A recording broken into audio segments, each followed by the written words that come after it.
La présidente Sahlawark Zewde a souligné la nécessité de maintenir et d'améliorer les réalisations actuelles de l'Éthiopie dans le domaine diplomatique. La diplomatie de l'Éthiopie a apporté une contribution significative aux Africains et aux Noirs, selon le ministre de la Politique étrangère et le ministre des Finances.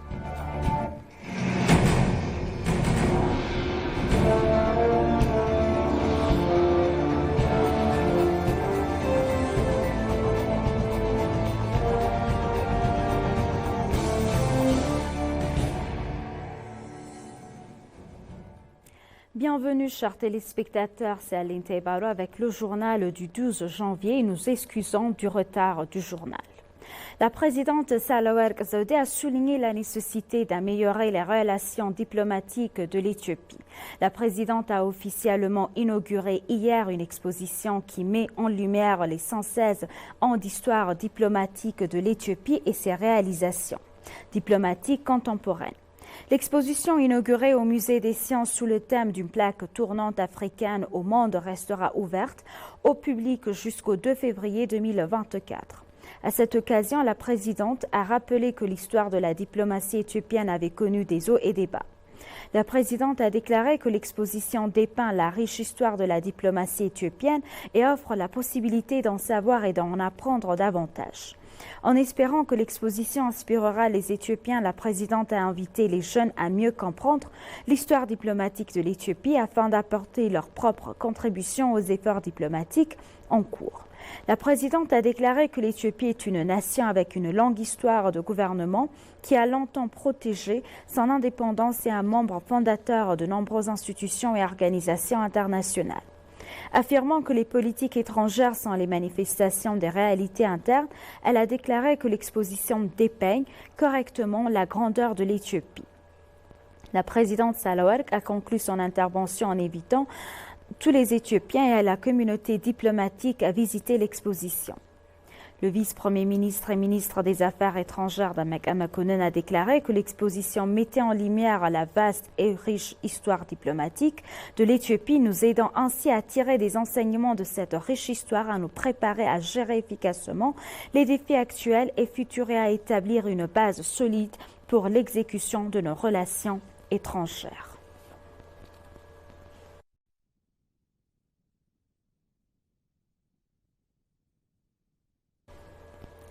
La longue diplomatie de l'Éthiopie n'a pas seulement profité à l'Éthiopie elle-même, elle a aussi contribué de manière significative aux Africains et aux Noirs dans leur ensemble, a déclaré le vice-premier ministre et ministre des Affaires étrangères Damak Amakonnen. S'adressant à l'agence de presse éthiopienne à l'occasion de la semaine de la diplomatie qui s'est ouverte hier, M. Damak a expliqué le succès des activités diplomatiques de l'Éthiopie qui ont apporté une contribution significative aux Africains et aux Noirs depuis des siècles. L'Éthiopie était membre de la Société des Nations en tant que seule nation africaine libre dans une Afrique presque entièrement colonisée et représentait le peuple noir, a-t-il rappelé. C'est un véritable témoignage que la diplomatie éthiopienne a apporté une grande contribution aux Africains et aux autres peuples noirs. M. Damak a rappelé que l'Éthiopie entretenait des relations extérieures depuis l'Antiquité que divers moyens et qu'elle a créé un ministère des Affaires étrangères il y a 116 ans. Selon lui, la diplomatie du pays est inextricablement liée à sa sécurité nationale et a apporté des résultats tangibles pour protéger ses intérêts. Le vice-premier ministre et ministre des Affaires étrangères a déclaré que la semaine de la diplomatie était d'une importance capitale pour tirer les leçons d'une passé et identifier les opportunités et les défis dans la sphère diplomatique.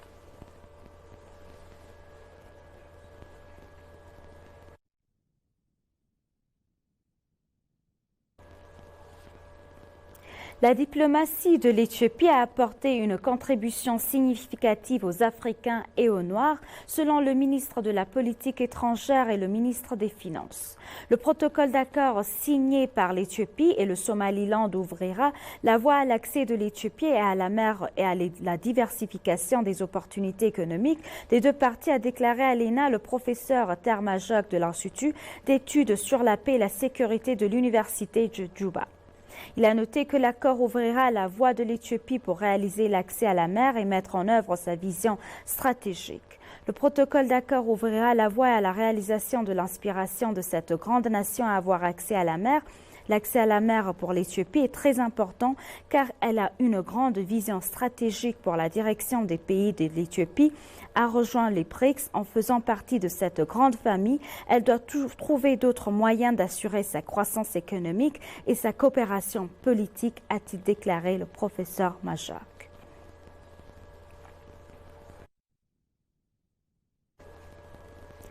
L'Institut se prépare à fournir des services sur les masses d'eau et les ports grâce aux technologies marines. L'Institut météorologique éthiopien a annoncé qu'il se préparait à utiliser les technologies maritimes pour offrir des services météorologiques sur les plans d'eau, y compris les ports.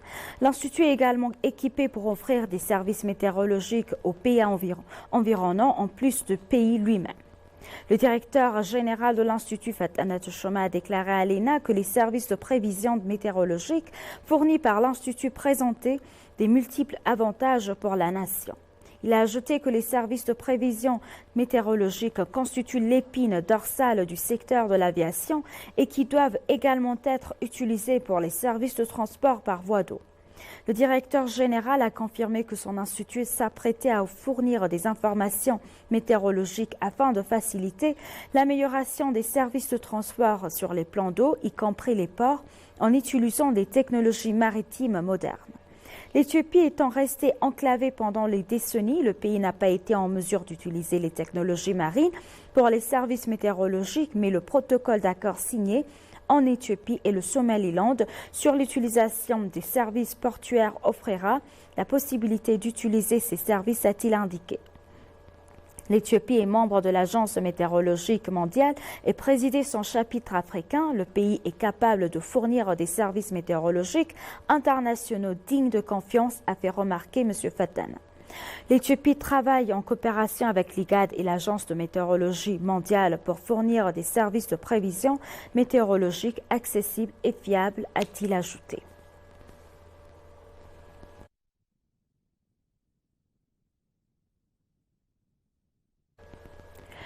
Le communiqué annonce les événements prévus pour la visite de la deuxième génération de la diaspora éthiopienne. Un certain nombre d'événements ont été prévus pour la deuxième génération de la diaspora éthiopienne qui se rendra dans son pays d'origine dans le cadre de l'invitation lancée par le Premier ministre Abiy Ahmed, a révélé le comité national mis en place pour faciliter la visite. Le comité a déclaré que les événements prévus visant à renforcer les liens des Éthiopiens en visite avec leur pays d'origine et à les inciter à s'engager dans les efforts nationaux globaux du pays. La deuxième génération de la diaspora éthiopienne qui réside dans le monde entier a déjà commencé à arriver à Addis Abeba à la suite de l'invitation lancée récemment par le Premier ministre.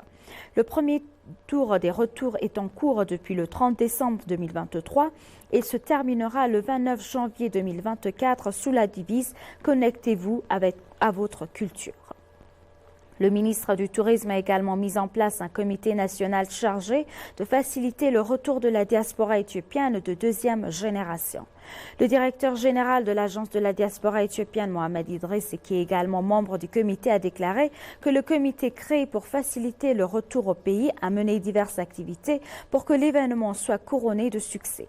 Les associations de divers membres de la diaspora éthiopienne ont manifesté leur enthousiasme à l'idée de venir dans leur pays.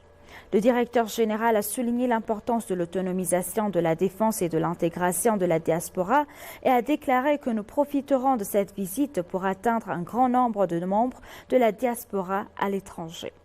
Le ministre d'État au tourisme, Selashi Girma, a quant à lui déclaré que divers événements avaient été préparés pour impliquer les Éthiopiens de la deuxième génération en fonction de leurs caractéristiques particulières.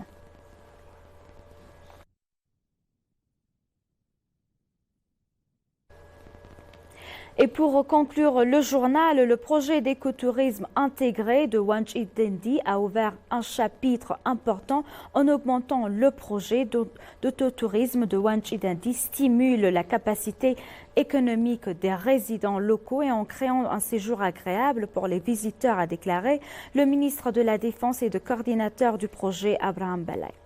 La construction du projet d'écotourisme de Wanchee Dandi a apporté de nombreux avantages au pays et à la communauté locale car le projet conçu pour protéger et prendre soin des ressources naturelles de la région est également une démonstration de la construction de la nation.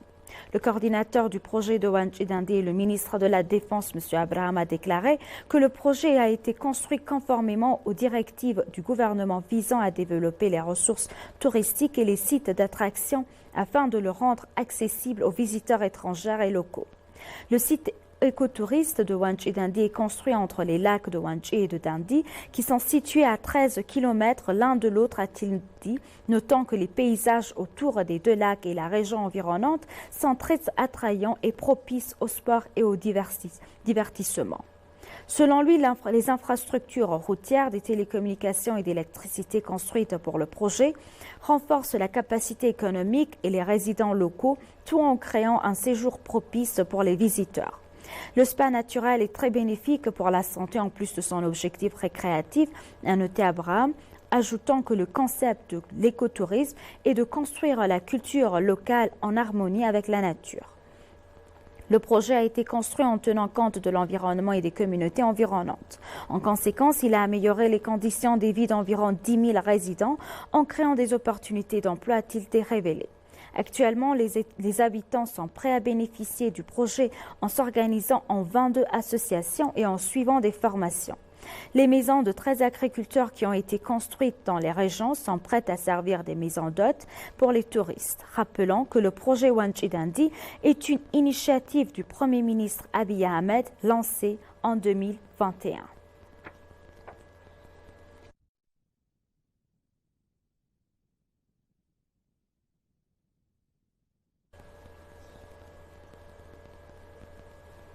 Chers téléspectateurs, nous vous rappelons les titres principaux. La présidente Sahlawarq Zewde a souligné la nécessité de maintenir et d'améliorer les réalisations actuelles de l'Éthiopie dans le domaine diplomatique. La diplomatie de l'Éthiopie a apporté une contribution significative aux Africains et aux Noirs selon le ministre de la Politique étrangère et le ministre des Finances. Merci, chers téléspectateurs. C'est la fin du journal. C'était Aline Taibaro avec le journal. Restez avec nous avec le reste des programmes. Bonne journée.